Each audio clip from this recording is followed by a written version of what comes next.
Welcome in, Tiger fans. Let's talk about sex, baby. Let's talk about you and me. That's right, it's not sex we are talking about. Instead, it's a sexy voice from Georgia Tech that make their trip out to Clemson this weekend. I am Zach Lentz. He is Jason Priester. So, Jason, this week, Military Appreciation Week at Clemson. Let's start off there. I mean, yeah, this is honestly one of the things that Clemson does, you know, probably, better than any other school outside the military academies. I mean, it is always a summer, very respectful halftime show that, you know, everyone seems to stay in their seat for. So, how excited are you to get to witness, another Military Appreciation Day? Always one of my favorite games of the year. A long time ago, back after we had our first child, I kind of stopped coming to Clemson games. I'd pick one a year to go to way back in the day. And usually I'd pick Military Appreciation Day because that's just been my favorite game. This even goes back to way before they started wearing purple every year. You'll just be hard pressed to find anybody that does it better. And if you're one of those fans that likes a little bit something different in your uniforms, that you get that this week because it's the one time a year Clemson's going to don the purple. I know not everybody likes that. That's kind of one of those controversial topics, but we're talking about stuff a little bit deeper than that. That thing they put on at halftime, man, it is second to none. It's just it's amazing the love they show to the veterans. Yes, it is. And, for me, especially in today's climate, where there is so much going on in the world, yeah, this one happening on Veterans Day, yeah, I think just as extra element of, it being special. Yeah, I was thinking about that today myself. That it coinciding with Veterans Day almost, it makes it mean a little bit more. Absolutely. Well, as always, we want to thank you all for joining us on the Clemson Tigers pregame show. Jason, after last Saturday's performance against Notre Dame, do you feel like the Tigers have really found their groove offensively? I mean, I think that we can say that the defense hasn't, been the issue this season. Is the offense that's kind of held this team back. So, did last week's performance change your confidence level in this team? Maybe a little bit. I think it was a step in the right direction. I don't think all woes are solved. We still saw the ball around. It was a pick six. They were fortunate to recover a couple of their own fumbles. So not everything is hunky dory. Make no mistake, but it was absolutely a step in the right direction. You still want to see some more growth from your quarterback, some more growth from that passing game, but that's a running game that had been missing in action for about a month. So it was refreshing to see them, do whatever they could do to kind of rejuvenate that thing. They simplified things and went back to that zone blocking scheme and found a way to create some running lanes for Phil Maffa.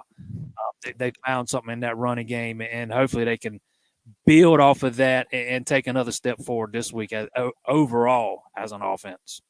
Yeah. So let me ask you this. I heard you just say that, this team, took a step forward, but you're still wanting to see some growth out of your quarterback. I mean, you are now in week 10. Is the time for growth and expecting the growth out of the quarterback come and gone? I mean, how much growth can you expect to see from week 9 to week 10? That's a good question. I don't think the time is come and gone. I mean, we've seen plenty of quarterbacks over the years that don't, reach their peak till junior year, senior year, and Klubnik, while a sophomore, he's still in his first full year starting. And I go back to the fact that he's not gotten a whole lot of help from his offensive line for a big part of this season. He spent a lot of time running for his life. For example, in that Miami game, he was pressured on over 50% of his drop back pass attempts. Man, that's not the recipe for developing a quarterback. I think it's too early to give up on Cade Klubnik. I think that he's still got some more growing to do. Don't get me wrong, but I think it's too early to throw in the towel just yet. Oh yeah, yeah, I I was saying that you have to throw in the towel or move on from him. I was simply saying, like, for this season, you know, is it too late to expect, huge steps in growth, from week 9 to week 10?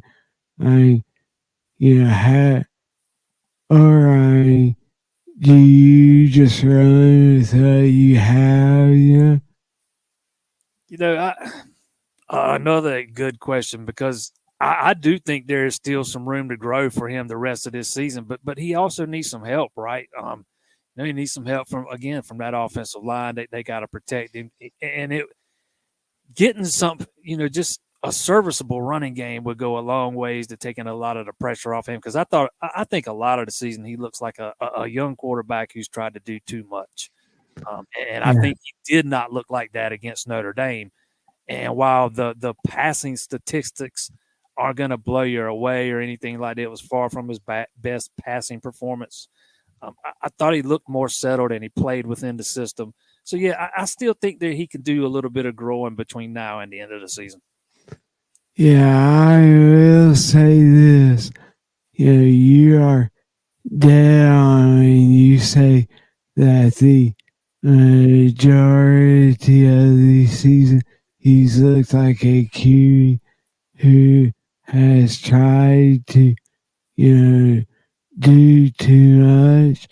It's almost like, he has seen the, insufficiencies in the offense and tried to throw everything on his shoulders, and go out there and you know, be a Superman instead of just getting the job done because he knew the inadequacies of this offense. So I think you are dead on that. Yeah, So he absolutely has resembled a guy that has looked to be doing too much at times over the season. And I see a lot of people talking about how he's a glory hound and has this big old ego. I don't think it's about. I don't think it's. yeah, I don't think that's what this is. I think he's just a young kid who wants to win. He's used to winning. He's accustomed to winning. That's all he did in high school. I don't think he ever lost a game as a starting high school quarterback. He was on 3 state title teams. All they did was win there at that high school in Texas at Westlake. He's not used to going through a season that he's going through this season. It's been an absolute learning experience for him. And like I said, I think you said it right. He's trying to be like a Superman out there and putting it all on his shoulders. But I also don't think he's trying to play superhero and wanting to be the hero and looking for all the attention and all the glory and that kind of stuff. I just think he's doing what he thinks he needed to do to win. Yeah, I mean, everyone wants to, point the finger at him after the Miami game when, he changed the player, didn't hand it off to Shipley. I mean, that honestly, I am kind of leaning toward Dow's thoughts on that and saying that, he is just a kid that wants to win. And he, he made a hard decision in that moment. But, he is going to win you a lot more games than he is going to lose. Yeah, I agree. Quarterbacks oftentimes change the play at the line of scrimmage. I don't know how much latitude he has to do that in this particular offense at this particular time, but some people acted like they have never heard of a quarterback changing the play or going into something else. I mean, it's not all that uncommon. He thought he had a look. I think he even said he thought he had the same look that he got against Wake Forest on his touchdown run against the Deacs, and he saw it wrong. And then the Miami guy made a play, and that was it. I don't think there was anything more to it than that. I don't think he's some big ego maniac looking to, steal all the glory from his teammates or wanting to be the guy that won the game. He thought he saw something. He was wrong. Period. It's a learning experience. It was a crucial learning experience. Although I'm not sure Shipley gets in, even if he hands it off anyway. So I think it's moot either way. But it was definitely a learning experience for him, and it was probably something we won't see him do again. Shipley, he probably runs into the Astros offensive line and goes, I was this close. That's right. That's what she said. Yeah. So, looking back at last week's game, obviously, Dow, when scored short on Tyler from Spartanburg, as well as the entire staff, players, coaches, according to Xavier Thomas, even the guy that cuts the grass.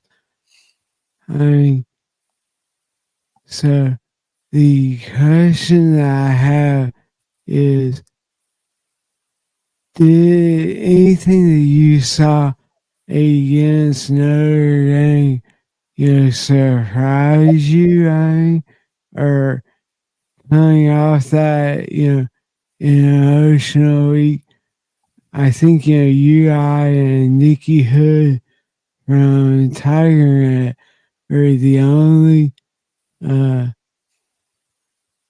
members of the media to actually pick the Tigers to win. So what surprised you about that game?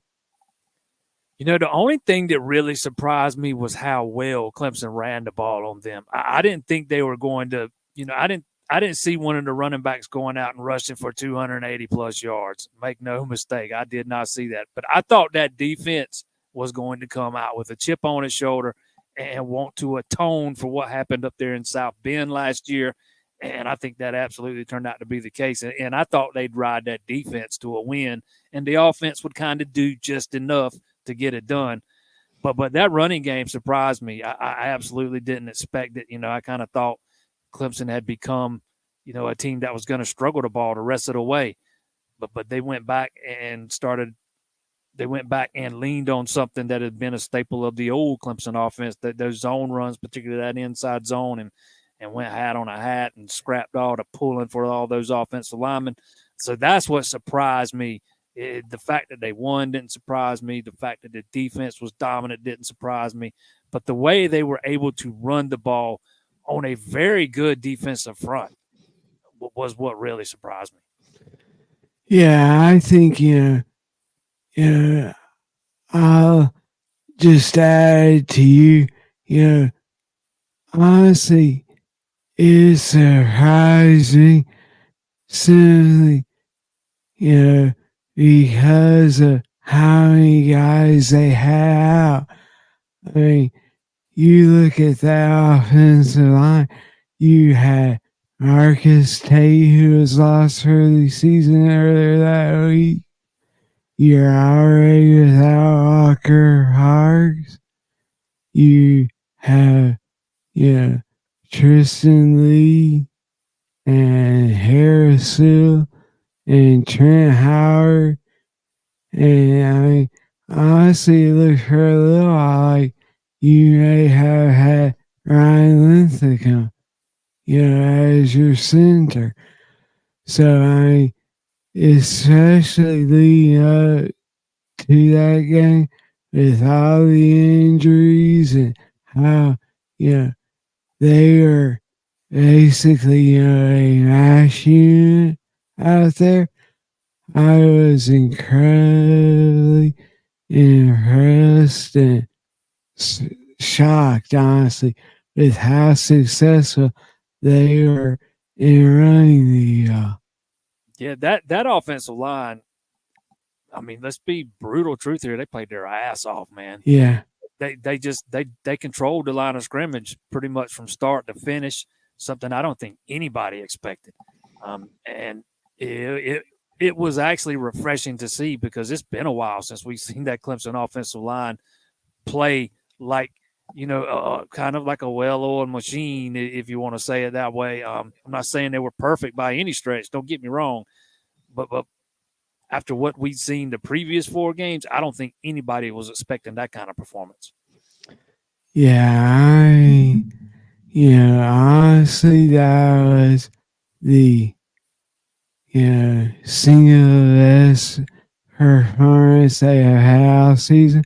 I will say this, Dallas Swing had said all season that the offensive line was the deepest, and he felt like they could go 10 or 11 deep.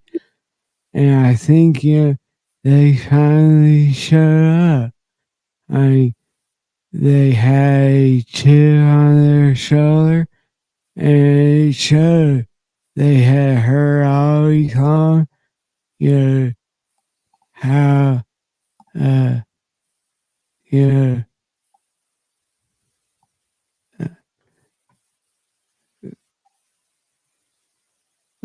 think, trying to think of the nice way to, let's just say how poorly they have played, in their previous 2 games. And so, I think they had, not just a chip. I think they had a huge stone on their shoulder that they wanted to prove something.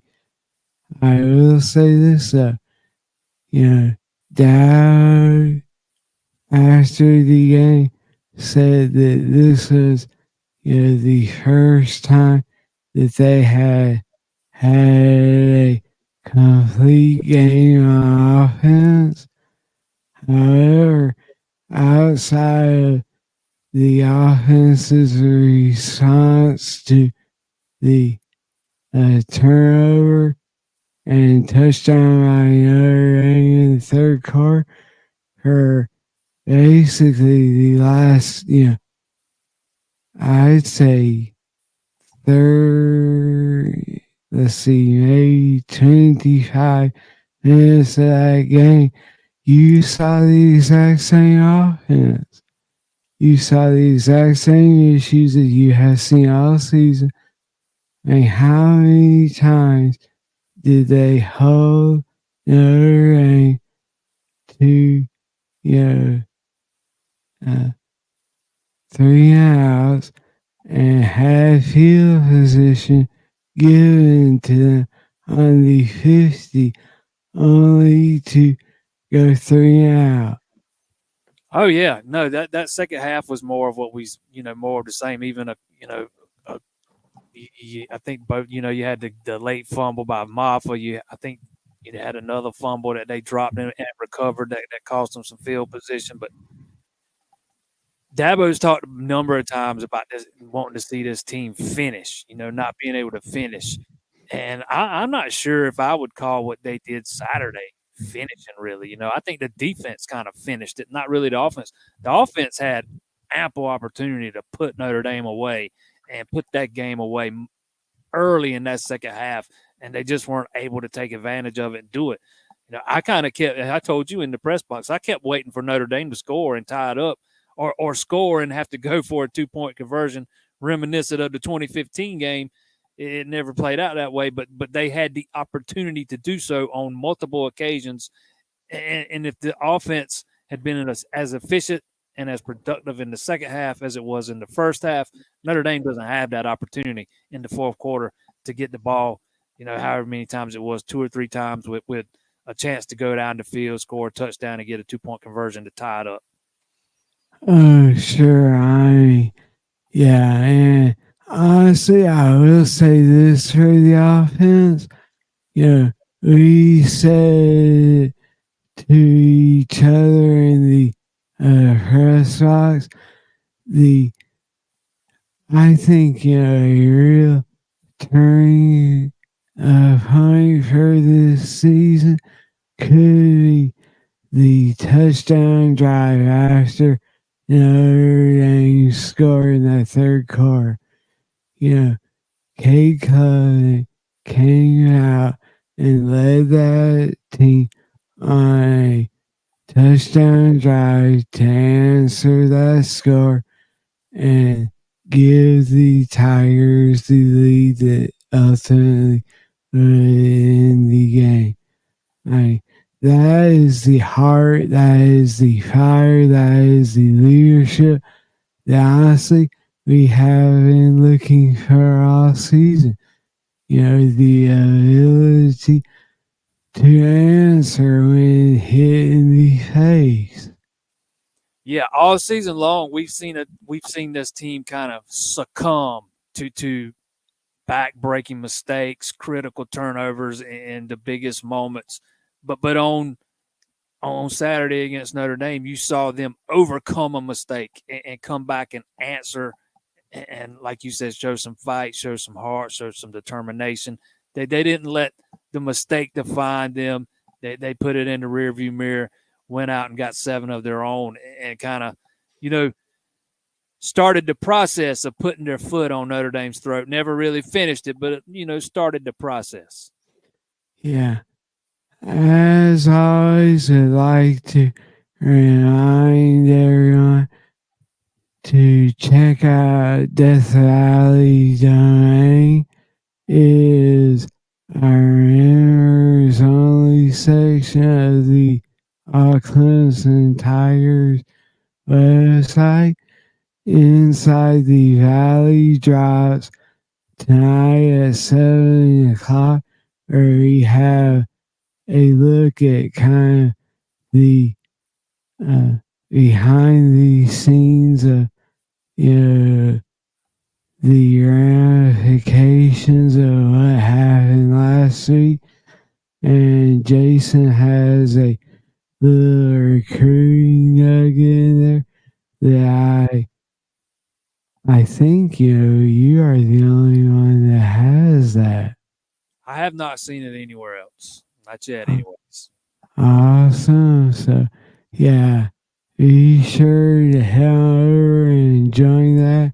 Is $4.99 a month or $49.99 a year. So, yeah, as we kind of turn the page from last week to this week, let's hear from Dow this Georgia Tech team and some of the issues that they can have. They, I guess they're 3 out of their last 4, made a change at D coordinator. Ironically, he played for me at Alabama. He was a walk-on tight end for me, Big Kev. Known him for a long, long time. But they're doing a lot of good things, man. I think Brent's done a great job, really instilling a lot of toughness in that team. Not just that, but a lot of belief. You don't win a game like they won at Miami without a team that's just fighting to the end, and that's exactly. Yeah. So let's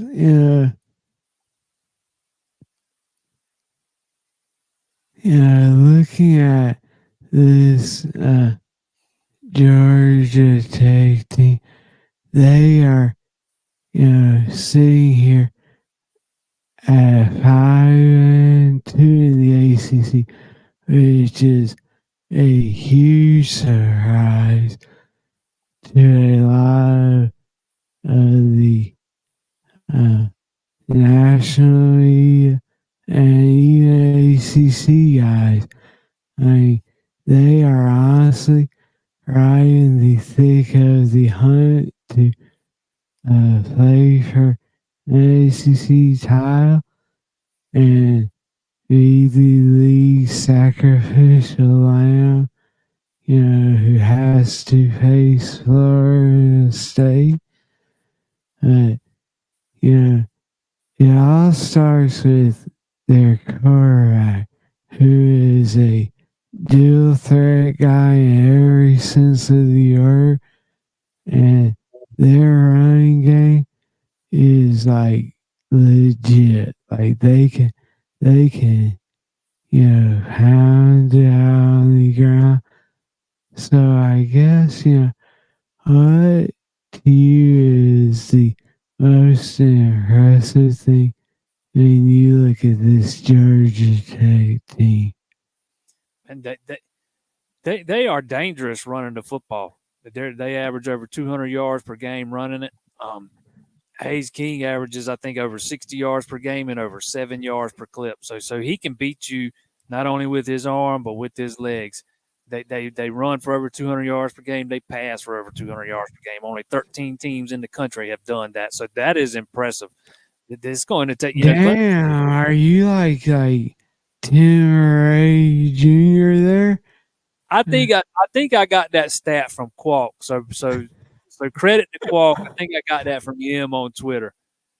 Yeah, I think it was only 13 teams in the country that have done that this season. So that's impressive on first and foremost. That offense, it's really humming, man. What they've done in Brent Key's first full season there has been more than impressive. It's been far more than most anticipated.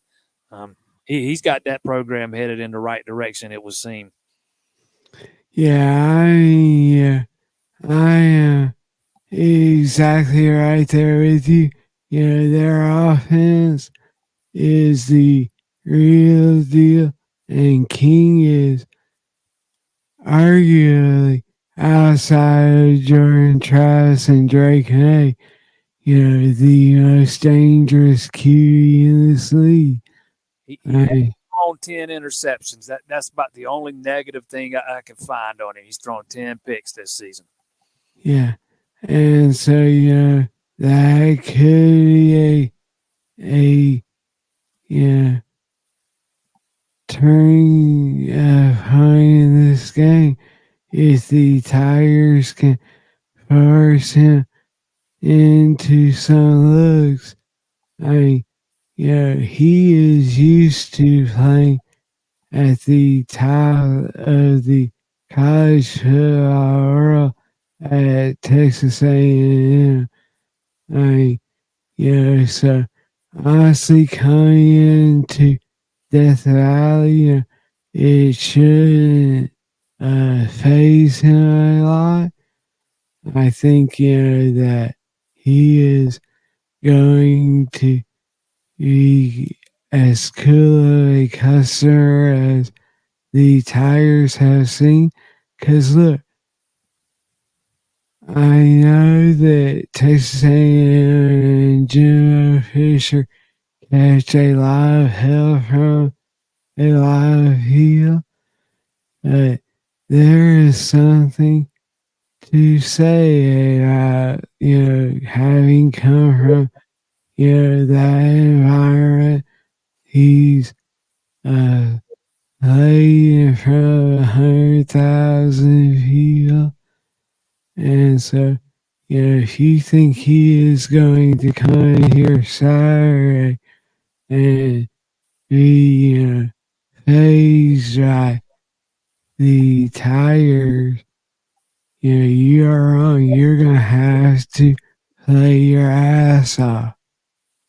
Yeah, it's not like he's never seen an environment like what he's going to see Saturday. Coming from Texas A&M, he's very accustomed to playing in front of large crowds. That is a raucous environment there. The 11th man and all that. So this is going to be nothing new to him. Clemson's going to have to get after it. I do think this is the best defense he's seen all season long. Particularly up front. I know he played against Miami earlier in the season, but I think Clemson's defensive front's better than Miami's overall. They're going to have to be disciplined. You have to play discipline against this kid, man. You got to keep him contained, keep him inside the pocket. Don't give him lanes to escape to escape pressure. Don't give him lanes in which he can escape pressure. Let's put it that way.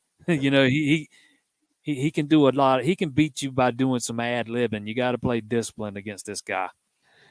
Yeah, I think this is having a little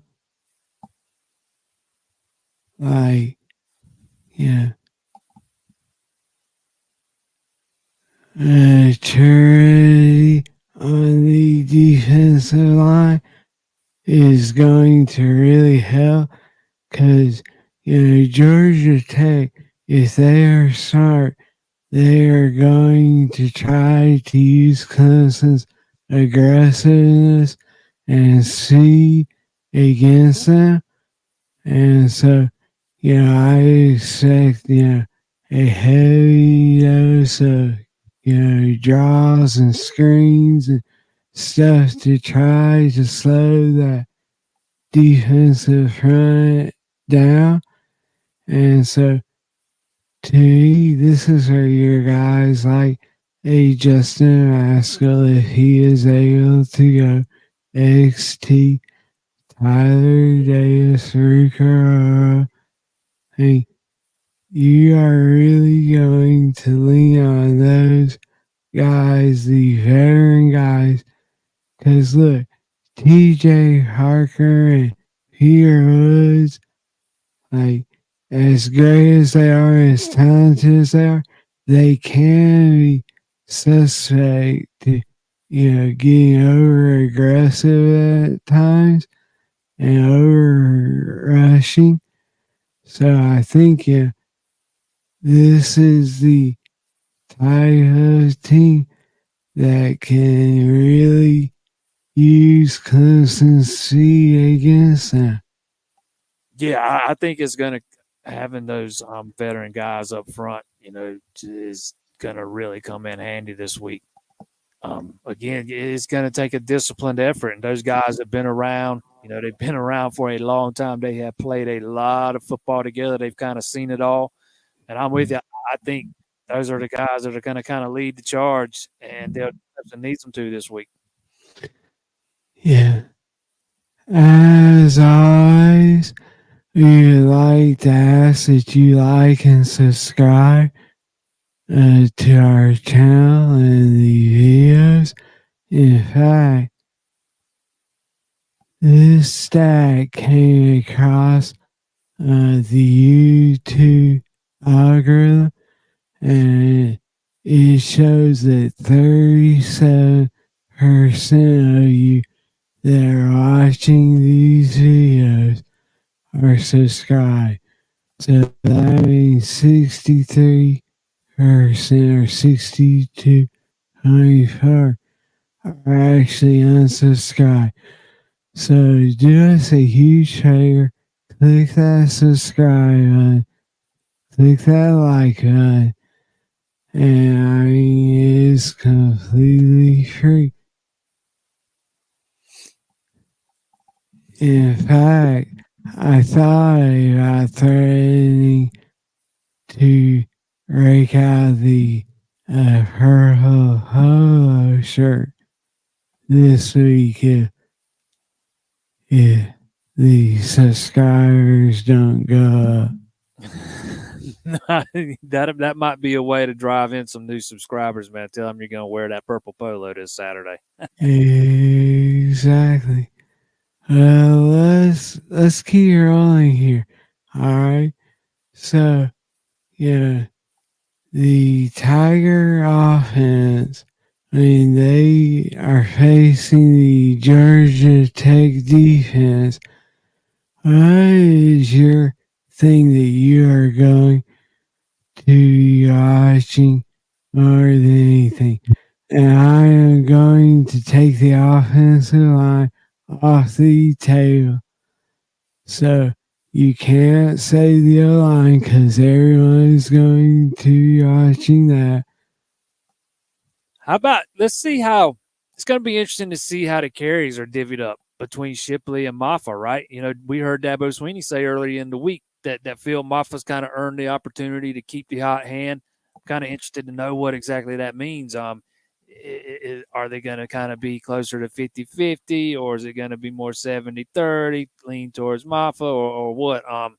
And you know, kind of watch how all that unfolds. I talked a minute ago about Georgia Tech being one of 13 teams to pass and throw for, or pass and run for 200 yards per game. They're also only one of two teams that allow 200 yards passing and 200 yards rushing per game. So this is a team Clemson should be able to run the ball on, right? Or you would think so. They should have been able to run it on Wake Forest and North Carolina State too, but that's a whole different discussion. So that's kind of one of the big things I'll be looking for is how those carries are divvied up. Because this is a team Clemson should absolutely be able to run the ball on this week.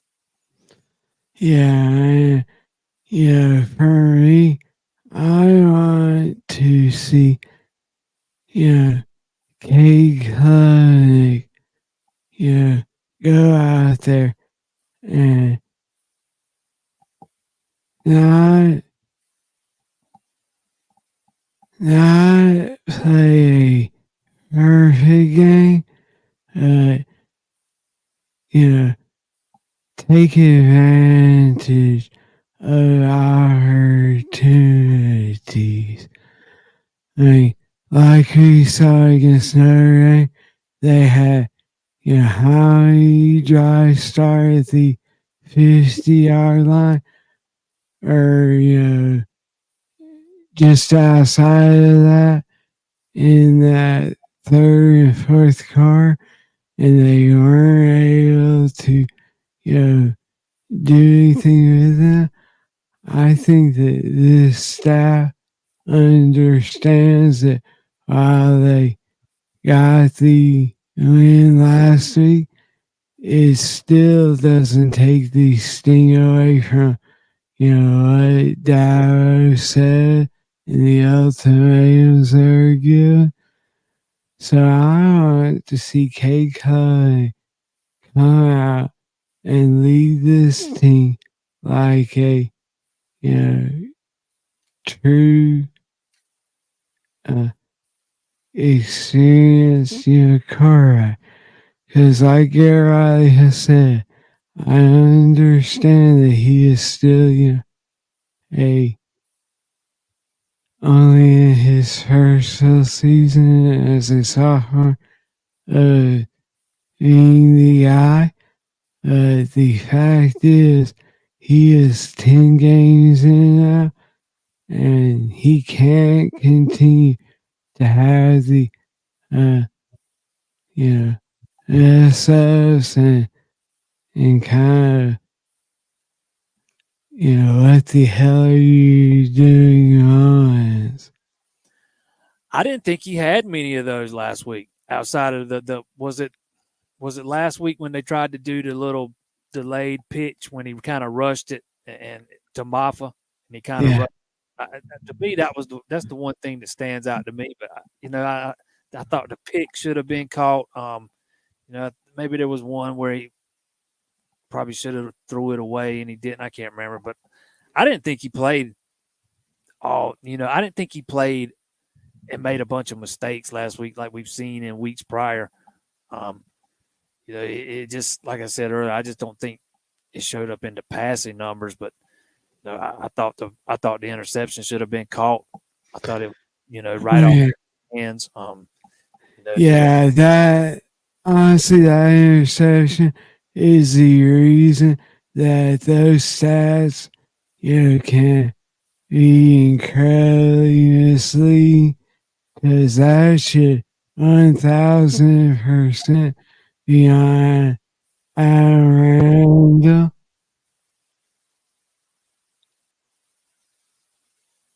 And on K. Yeah. That ball hits you in the hands, you got to catch it, right? I think it was Bo Collins though, wasn't it? Yeah. That ball hits you in the hands, you got to catch it. That's a play Bo Collins has got to make 100% of the time. I mean, we just and it's not like it was some huge, some contested catch. It was just this little slant route. You hits you right in the hands. You got to catch that, especially the way Clemson's luck's been this year. Because if it goes off your hands, you can best believe it's going to end up in a defender's hands. We've seen it time and time again. Yeah, sorry, I'm just so used to, him catching our eye this season that I just assumed that it was him. Let's see here. Dickinson says, I watched that play. The DB grab those arm, you can see it pinned to his side when he hit the ground. That was 3X coverage. Jake has single coverage on the outside. Yeah, honestly, I have zero issue with that throw. Like we have said, if it hits you, in your hands, you should catch it. Yeah, Big Mick thinks Cade's the whole problem on the offense. The offensive line ain't a problem. None of that. So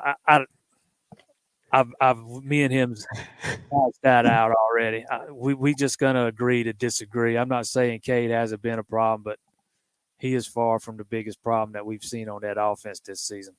That is very true. It's not a problem. Catching your show on Monday night. Hey, so, Big Mick's one of the biggest Big Mick's one of my most featured guests on Mondays. He's always welcome. I always love the conversations. Yes, sir. Yes, sir. So, why don't you tell everyone a little bit about, what goes on Mondays? Every Monday night at 7, man, we all gather right here on YouTube. I might talk for the first 5 minutes, and it's usually not even that long. I think one time I went about 10. Other than that, I kind of let the fans drive the conversation. We go where you guys want to go, and I try to answer every single question I can as bluntly and as honestly as possible. We have a good time usually, man. Big Mick's been a big part of that. I love cutting. I love cutting it up with him on Mondays. Oh yeah, same thing. On Wednesdays.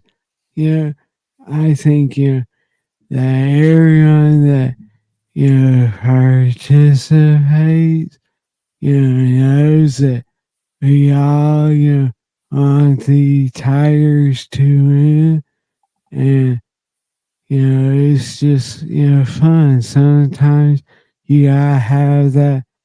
I mean, you know, let's just say it this way. There in every great movie there has to be a great villain. So you have to have those guys. I don't know if I call him a villain. That's just I've been a little bit more critical of the offensive line and than he has. I think and people see different things different ways, and that's the way it's always been. But that's what we have that show for on Monday nights, man. It is for if you got gripes with what you see on Saturdays, we want to hear about it, man. Tune in and tell me about them. That's what the show is there for. If you want to come in and sing somebody's praises, we can do that too. But the ones where people are griping tend to be the ones that are the most fun. Exactly. All right, so let's kind of shift gears over to the Tiger defense versus this Georgia Tech offense. I mean, it seems like we have already sang their praises, but I guess the question I have is, does the front seven have to play flawless for the Tigers to win this game?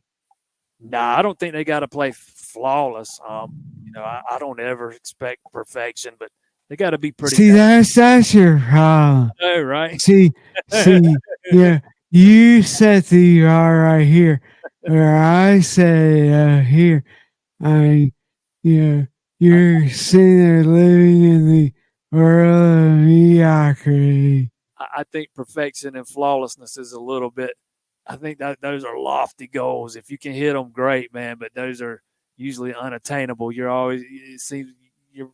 It's just perfection is just so hard to hit that mark. But I think they got to be pretty dang good, man. This is a dangerous quarterback, man. He can beat you in a lot of ways. He's got some moxie. He's poised. He makes good decisions with the football most of the time. But I do think he's a kid that can be at times pressured into making a mistake. Again, he's thrown 10 interceptions this year, so it's not like he's been perfect by any stretch. He's dangerous, but I think this Clemson defense has the personnel and the talent level to kind of hold him in check. Maybe not shut him down completely. He's probably going to hit one here or there, but I think they are absolutely good enough to kind of contain him and minimize any damage. Yeah, honestly, I think exactly like you. I think that they don't have to be perfect. They are going to have to, exactly like he said in the previous segment, they are going to have to play under control and not get sucked in on the draws and screens and stuff. I mean, you have to know it's coming. I mean, and I think as long as they can do that, then you'll see a great performance out of this defense again. Yeah, it's got to be. You can't be overly aggressive with the pass rush, right? You can't over pursue and leave Hayes King a lane to escape. You got to be disciplined. You got to keep him inside the pocket and keep him contained and force him to make a decision to throw it away or whatever. Don't let him, beat you with them scramble plays. Yeah, John Gibson says need to account for Haynes better than they did Hartman. I think, outside of the one touchdown run, I thought the Tigers game plan for Hartman was, as good as you could hope for. I mean, with a team like Notre Dame, you almost have to pick your poison, whether it was going to be Estimate or Hartman. And I think the Tigers chose Hartman. And honestly, outside that one touchdown run where there was an egregious hold, is That there was a big hold on that. I think that they did a great job against Sam Hartman. Yeah, they kind of got squeezed on the one run, but outside of that, I thought they defended Hartman pretty well. Big Mick says it right here at the bottom. Play kind of the same as they did against Florida State, right? Keep that quarterback in the pocket. Cover those receivers, and I think Clemson, even without even having to rely on some younger guys on the back end, I think they've got plenty enough talent in that secondary to kind of blanket those receivers and take away a lot of the passing game for Hayes King. Oh yeah, you get hopefully R.J. Mickens back this week. Nate Wiggins. Honestly, this is I'd say as close to full strength as the Tigers are going to be outside of Antonio Williams for the rest of the season. And like you said, you get some of these young guys in there. They're hungry and ready to rock and roll these last 3 games. I am truly excited to see some of that. Give me some Jay Haynes, give me some Jarvis Green, give me some Ryan Half, give me some Noah Johnson. Hey, just look what Avion Terrell did last weekend. Notre Dame. Toriano O'Brien did not play a snap last Saturday, and it's not because he's in. Did he play one? Yeah. One? Yeah, he did not play a snap. I didn't think that is how good Avion Terrell's been during his freshman campaign. That kid, they got something with him. He is going to be special, man. And I think they hit on some of the other kids in that 23 class too. I can't wait to see Jay Haynes really cut loose. Probably won't be till next year, but he's got that twitch you like to see in your running. I don't know if he'll ever be an every down back, but I think he can be a one of those guys that a complimentary piece. Somebody, he's a guy that's going to be a home run threat every time he touches the ball. And again, he's got that twitch. Yes, he does. SC Country gets in and says Clemson secondary has been good all year so far. I completely agree. Yeah, Mike Reed is arguably one of the most underrated, coaches on this staff. I think, everyone in the coaching world knows how good he is. And the fact that Dow has been able to keep him at Clemson so long says something about Dow, the culture that he has created, as well as Mike Reed and his, loyalty.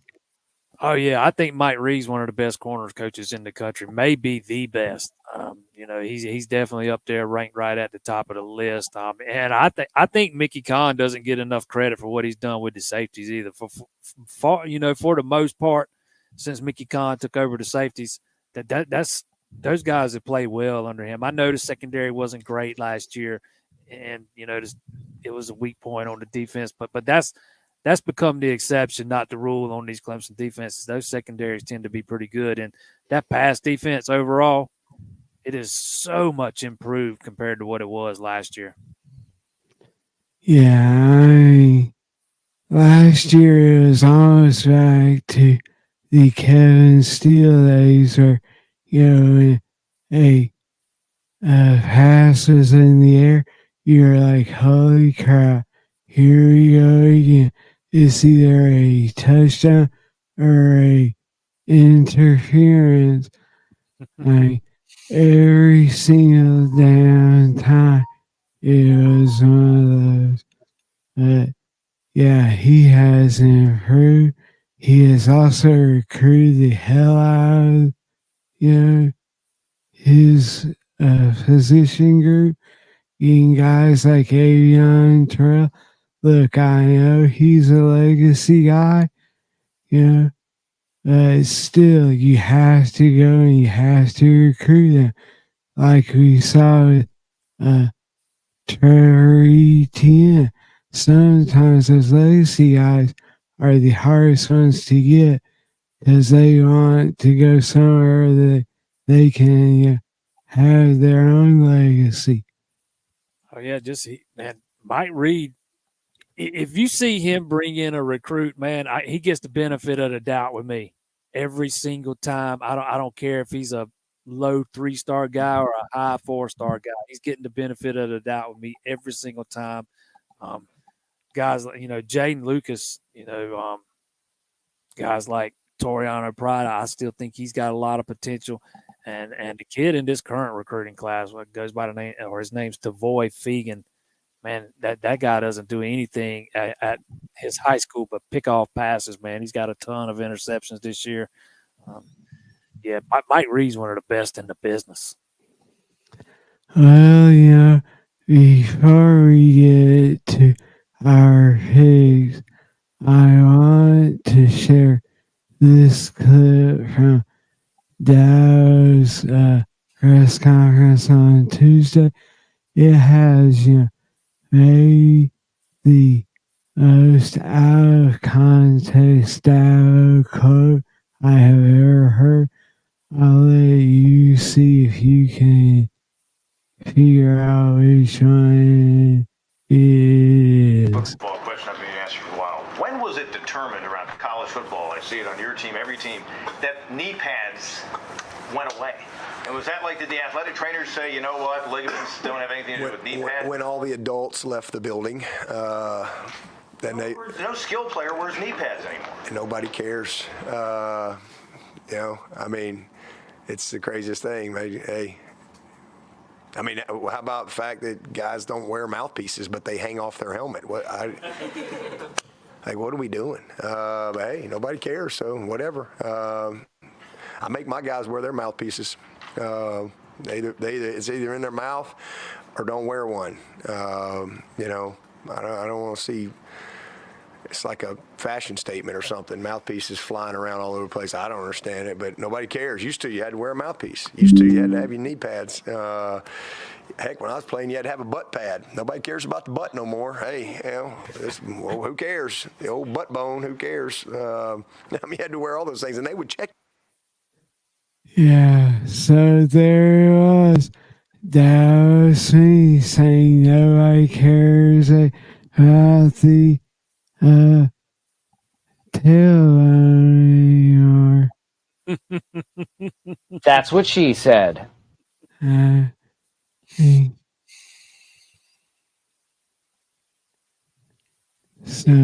he is right though. That the thing with the mouth guards hanging from the helmet, it has become a fashion statement with some guys here in recent years. Yeah, I just was like, I saw that, and I was like, hang on a second, is this guy like, who asked that question? Is it like a ref or something that is trying to figure out how they can get some more money? So as we kind of end the show, let's go ahead and quickly let people know if you want to see our full predictions on the game, you can go to CLEMSONTIGERS.com and it is there. Also, today's edition of Inside the Valley drops at 7 o'clock. So, real quick, Jason, as we look ahead toward tomorrow, I guess, give me your key to the Tigers' victory. Running the ball and stopping the run. You got to keep that momentum you found in the running game last week, and you've got to contain this quarterback, keep him balled up in the pocket, and not let this team run on you. Period. If you can run the ball and minimize their ability to run the ball, you win this football game. I like it. I have one word, and it is Martha. I think the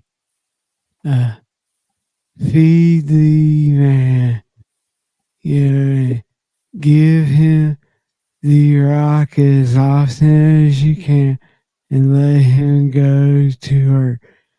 I think that, honestly, this week, Dow has scared me a little bit with his love and talking about, Shifley. I think, that,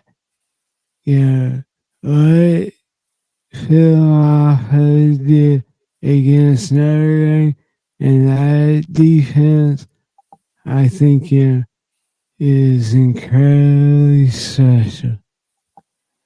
Yeah, I'm kind of interested to see how those carries are divvied up this weekend too. I absolutely think Phil Maffa has earned his opportunity to show what he can do as the lead back. I'm not going to say the featured back because we know this is kind of a two-back deal and both of them are going to play, but at least as the lead back.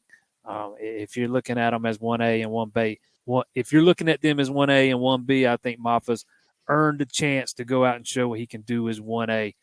If it was me, it'd probably be a little bit more one-sided because I've always thought Maffa was the more complete back. And that's not a knock on Shipley, man. He is what he is. He's done a lot of good things in this offense. I just think Maffa's got the higher ceiling. All right, so last question. Tigers or Yellow Jackets? Oh, give me Clemson. I think they cover. All right. I take Clemson as well. However, I don't think they cover. If you want to know our full scores, you can check it out on CLEMSONTIGERS.com. We will have all your coverage tomorrow from the stadium. So be sure to like and subscribe on YouTube and head on over to Clemson Tigers for your game updates, injury reports, everything that you could possibly want as the Tigers take on the Yellow Jackets. So, for Jason, I am Zach. Thank you again for joining us on this edition of Clemson Tigers pregame show. We'll see you at the stadium tomorrow.